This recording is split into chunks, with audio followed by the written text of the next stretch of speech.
नमस्कार, मैं आपके साथ रंजना रावत और आप देख रहे न्यूज 18 स्पेशल। और आज बात पुण्यतिथि पर सियासत की। जिस रघुवंश बाबू को आखिरी दिनों में पार्टी ने दरकिनार कर दिया, उसी रघुवंश बाबू की पहली पुण्यतिथि पर बिहार की राजनीति गर्म है। पार्टी के नेता उनके लिए पटना में प्रतिमा लगाने की मांग कर रहे हैं। लोकतंत्र की भूमि वैशाली के शाहपुर गांव से शुरू हुई उनकी जीवन यात्रा और आज भी सियासत में एक मिसाल है।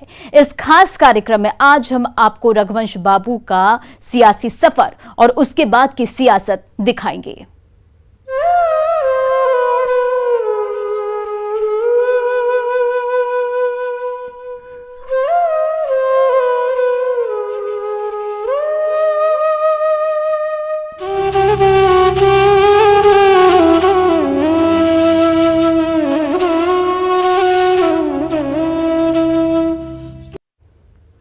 जिस रघुवंश बाबू ने कभी पार्टी और अपने सिद्धांतों से समझौता नहीं किया, 32 सालों तक लालू से अपनी दोस्ती निभाई, पार्टी को ऊंचे मुकाम तक पहुंचाया, उसी पार्टी ने आखिरी वक्त में रघुवंश बाबू को दरकिनार कर दिया। लेकिन उनकी मौत की पहली बरसी पर अब पार्टी नेता और कार्यकर्ता उन्हें याद कर रहे हैं और उनकी प्रतिमा लगाने की मांग कर रहे हैं।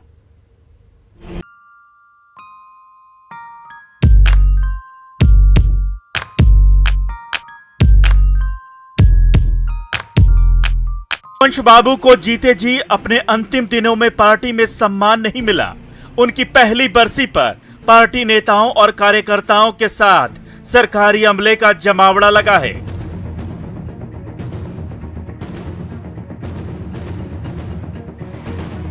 पूरे लाव लश्कर के साथ तेजस्वी यादव भी पहुंचे हैं।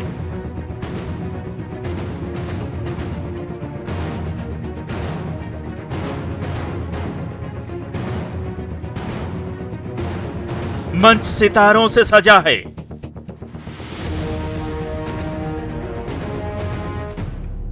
काश रघुवंश बाबू के लिए पार्टी नेताओं की ये दीवानगी उनके जीते जी भी होती।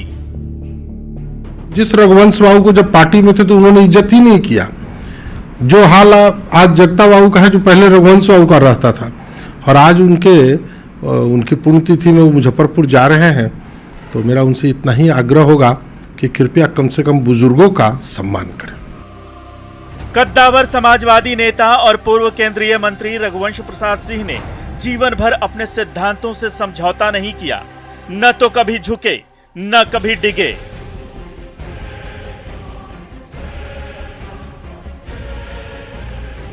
आरजेडी में रहते हुए देश के ग्रामीण विकास मंत्री के रूप में कई बड़े काम किए।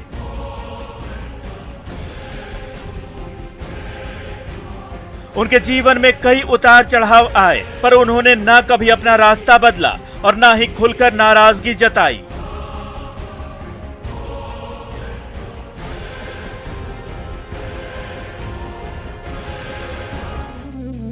लेकिन जीवन के अंतिम दिनों में इतने आहत हुए कि फिर वापस नहीं लौट सके।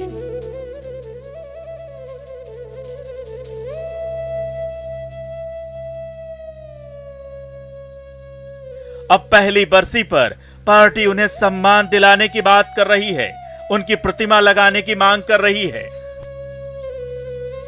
लोगों ने तो पहले भी मांग की थी कि भाई नीतीश कुमार जी से, राज्य सरकार से, आदरणीय स्वर्गीय रामविलास पासवान जी और स्वर्गीय रघुवंश प्रसाद सिंह जी के जो मांग रही है, रघुवंश प्रसाद जी ने जो चिट्ठी लिखी थी, जो मांगे जो लिखी थी, वो अब तक जो है पूरा नहीं। तो पहली शर्त थी कि वो पूरा किया जाए। दूसरी शर्त ये थी कि राजकीय समारोह जो जयंती वगैरह है वो मनाई जाए। तीसरी बात ये थी कि दोनों महापुरुषों का जो है, नेताओं का जो है, मूर्ति की स्थापना जो है बिहार सरकार करवाने का काम। ठीक एक बरस पहले मृत्युशैया पर लेटे रघुवंश बाबू ने बड़े आहत होकर मात्र 30 शब्दों में जेल में बंद लालू यादव को लिखे पत्र में अपना दर्द बयां किया था।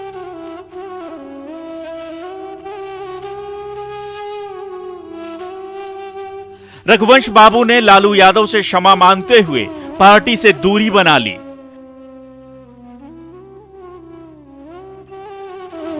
जिस पार्टी को उन्होंने अपनी मेहनत से लालू यादव के साथ मिलकर बड़ा किया था, उससे नाता तोड़ लिया, पर सिद्धांतों से समझौता नहीं किया।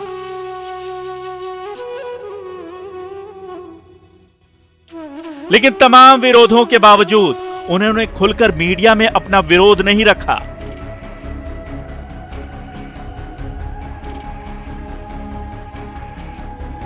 पार्टी का दिया यही दर्द उनका आखिरी दर्द बन गया और फिर रघुवंश बाबू कभी वापस नहीं लौट सके।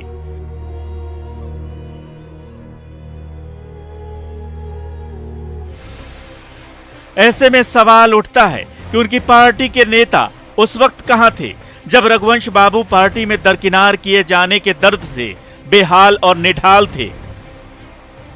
स्वर्गीय रघुवंश बाबू जी का पुण्यतिथि है। पुण्यतिथि के अवसर पर राजद कार्यालय में वो रघुवंश बाबू का प्रतिमा लगा करके उनके प्रति सम्मान व्यक्त करें और नाटक नहीं करें, सरकार से मांग नहीं करे, पहले वो एक आदर्श स्थापित करे, उनके प्रतिमा को अपने कार्यालय में लगा करके और अपने होर्डिंग और बैनर पर वो जगह दे। नहीं तो उनके बारे में जनता में चर्चा है कि जो व्यक्ति अपने पिता का होर्डिंग और बैनर से फोटो हटा सकता है वो रघुवंश बाबू जैसे समाजवादी विचारधारा के प्रखर वक्ता का फोटो क्या लगाएगा। इसलिए अवसरवाद के राजनीति को छोड़ करके रघुवंश बाबू के प्रतिमा को स्थापित करें। तकलीफ से बीमारी बढ़ती गई और दर्द ने जिंदगी छीन ली। तमाम मुश्किलों और उतार चढ़ाव के बावजूद लालू के सुनहरे दौर से लेकर लालू के जेल जाने के बाद भी उन्होंने पार्टी के खालीपन को बखूबी भरा। सड़क से लेकर सदन तक जब भी आवाज उठानी हो मजबूती से खड़े रहे। तेजस्वी के नेतृत्व को न सिर्फ स्वीकार किया बल्कि उनकी आवाज को बुलंद करने में भी साथ खड़े रहे। पर सत्ता में आने की होड़ के बीच आरजेडी के भीतर लिए जा रहे फैसलों ने रघुवंश बाबू को तोड़कर रख दिया। न्यूज़ 18 के लिए रवि एस नारायण के साथ ब्यूरो रिपोर्ट। बिहार की सियासत में कद्दावर समाजवादी नेता और पूर्व केंद्रीय मंत्री रघुवंश प्रसाद सिंह की एक अलग पहचान रही है।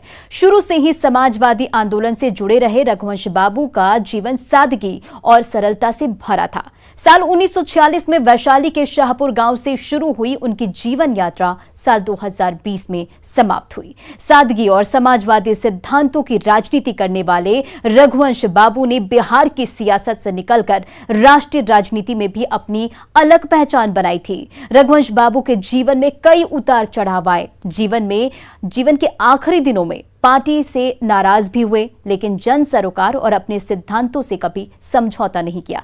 देखिए रघुवंश बाबू की कहानी।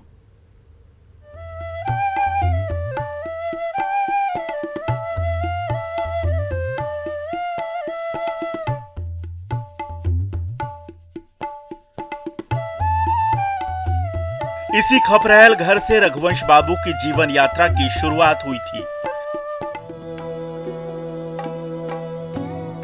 लोकतंत्र की जननी वैशाली के शाहपुर गांव के इसी घर में साल 1946 में उनका जन्म हुआ था और गांव की इन्हीं पगडंडियों से उनके संघर्ष की कहानी आगे बढ़ी।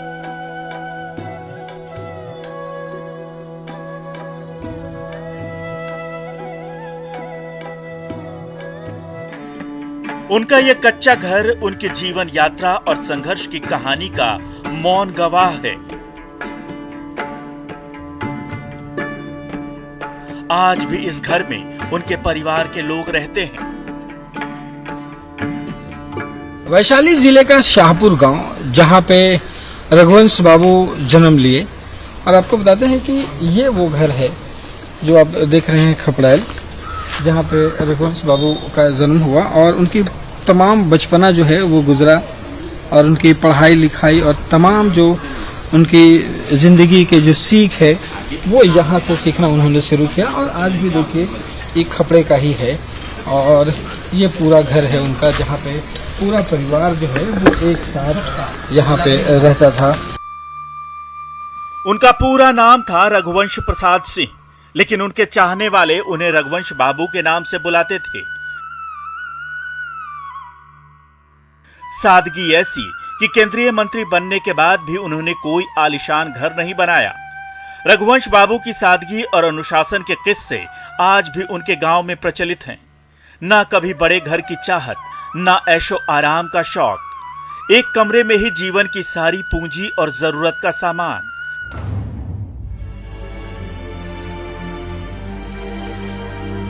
आज भी उनके कमरे में भागवत गीता और दूसरी किताबों के अलावा लोगों द्वारा सम्मान में मिले प्रतीक चिन्ह रखे हैं।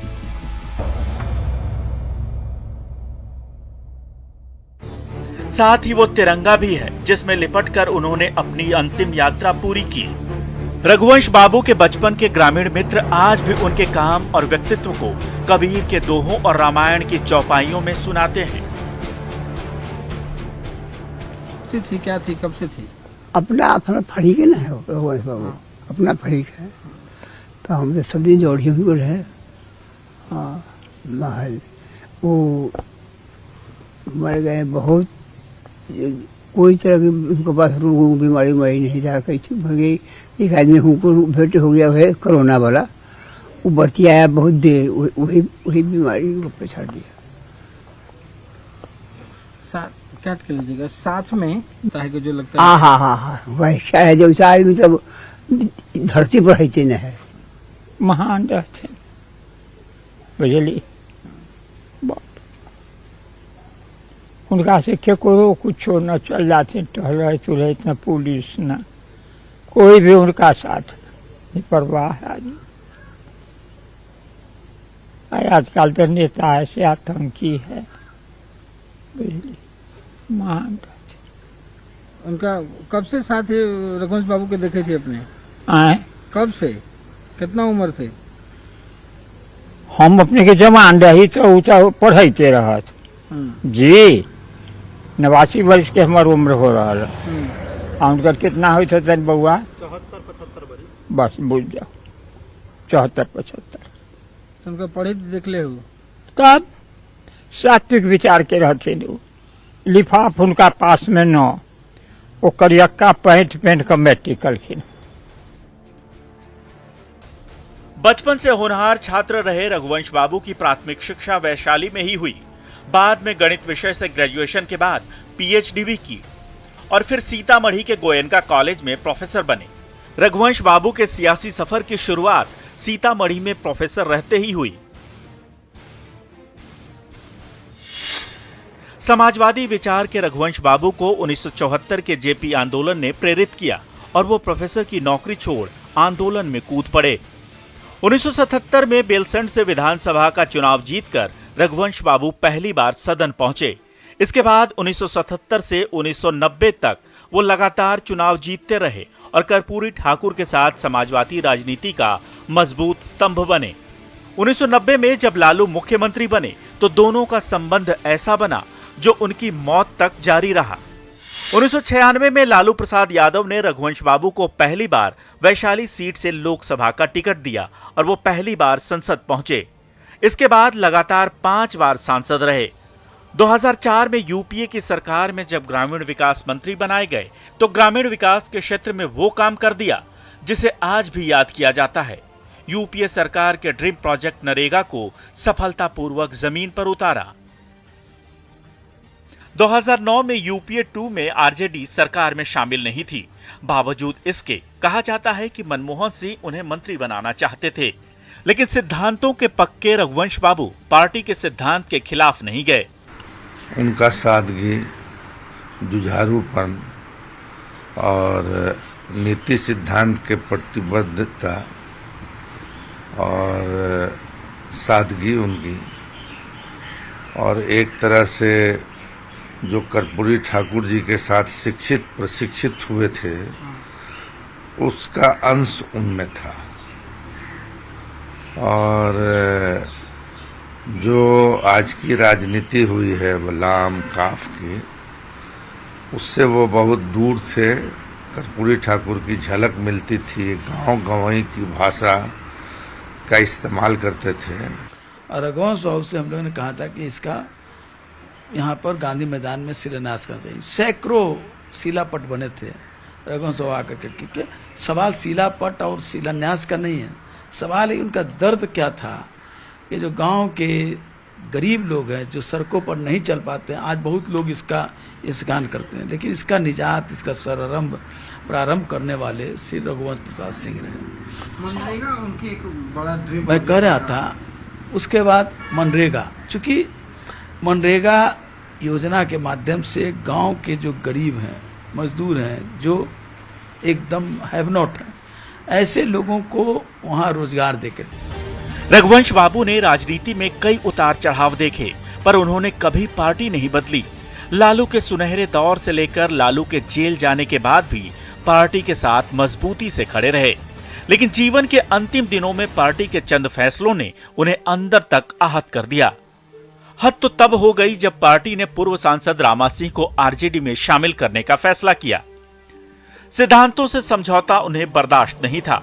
मजबूरन उन्होंने अस्पताल के बिस्तर पर लेटे लेटे जेल में बंद लालू यादव को अपना अंतिम पत्र लिखा। पत्र में लिखे महज 30 शब्दों में उन्होंने लालू के साथ अपने 32 साल पुराने रिश्ते का बोझ उतार दिया। अपने आखिरी पत्र में उन्होंने लालू यादव को राष्ट्रीय अध्यक्ष महोदय संबोधित करते हुए लिखा, जननायक कर्पूरी ठाकुर के निधन के बाद 32 वर्षों तक आपके पीछे खड़ा रहा, लेकिन अब नहीं। पार्टी नेता, कार्यकर्ता और आम जन ने बड़ा स्नेह दिया, मुझे क्षमा करें। उस समय से और जब उन्होंने पटना एम्स से अपना इस्तीफा उपाध्यक्ष के पद से दिया था, उसके कुछ दिनों पहले से ही वो दुखी तो जरूर थे, इसमें कहीं कोई शंका या शुभा किसी को नहीं होना चाहिए, वो दुखी थे। रघुवंश बाबू ने अंतिम समय में अपने गहरे दोस्त के लिए जो शब्द इस्तेमाल किए वो उनकी पीड़ा को समझने के लिए काफी है। रघुवंश बाबू ने क्षमा मांगते हुए पार्टी से दूरी बना ली। रघुवंश बाबू को शायद अपने मृत्यु का आभास हो गया था। अस्पताल के बिस्तर पर लेटे लेटे उन्होंने जनता की समस्याओं को पूरा करने के लिए पहली और आखिरी बार मुख्यमंत्री नीतीश कुमार को एक के बाद एक 4 पत्र लिखे। रघुवंश बाबू ने सीएम नीतीश के सामने जो मांगे रखी थी वो ये हैं: भगवान बुद्ध के भिक्षा पात्र को काबुल म्यूजियम से वैशाली लाना, 26 जनवरी को मुख्यमंत्री द्वारा लोकतंत्र की जननी वैशाली में झंडोत्तोलन, मनरेगा में मजदूरी और कानून में बदलाव, सिंचाई और सड़क कार्यों को पूरा करना। आज नेता प्रतिपक्ष तेजस्वी यादव रघुवंश बाबू की इन्हीं चिट्ठियों के बहाने राजनीतिक दांव चल रहे हैं। रघुवंश बाबू ने 13 सितंबर 2020 को एम्स के बेड पर अंतिम सांसें ली, लेकिन इस दुनिया से जाते जाते उन्होंने राजनीति का वो पाठ पढ़ा दिया जो आज की सियासत में कम ही देखने को मिलता है। उम्मीद है बिहार की राजनीति के सूरमा रघुवंश बाबू से सीख लेंगे। न्यूज़ 18 के लिए पटना से रवि एस नारायण की रिपोर्ट। और इस खास कार्यक्रम में आज के लिए बस इतना ही। बने रहे आप न्यूज़ 18 बिहार झारखंड के साथ।